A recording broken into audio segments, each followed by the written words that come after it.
রাজ্য সরকারি কর্মচারীদের মহার্ঘ ভাতা বৃদ্ধি করলেন মুখ্যমন্ত্রী মমতা বন্দ্যোপাধ্যায়। ডিএ বৃদ্ধির কথা ঘোষণা করেছেন তিনি। জানিয়েছেন আগামী 1 জানুয়ারি থেকে বর্ধিত হারে মহার্ঘ ভাতা মিলবে। 4% বৃদ্ধি করা হয়েছে ডিএ। বৃহস্পতিবার শহরে বড়দিন উপলক্ষে একটি অনুষ্ঠানে যোগ দিয়েছিলেন মুখ্যমন্ত্রী। সেখানেই মহার্ঘ ভাতা বৃদ্ধি করার কথা ঘোষণা করেন তিনি।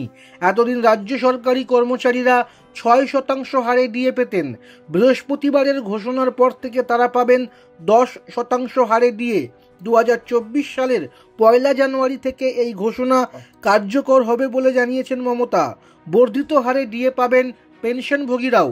ডিএ বৃদ্ধি করায় কেন্দ্রীয় সরকারি কর্মীদের সঙ্গে রাজ্য সরকারি কর্মীদের মহার্ঘ ভাতার ফারাক কমে হলো 36%। কেন্দ্রীয় সরকারি কর্মীরা বর্তমানে 46% ডিএ পান। মমতা ঘোষণার সময়ে এ বিষয়ে কেন্দ্র রাজ্য ফারাক বুঝিয়েছেন। তিনি জানান, কেন্দ্রীয় সরকারের ক্ষেত্রে ডিএ বাধ্যতামূলক, কিন্তু রাজ্য সরকারের ক্ষেত্রে তা নয়। রাজ্যে ডিএ ঐচ্ছিক।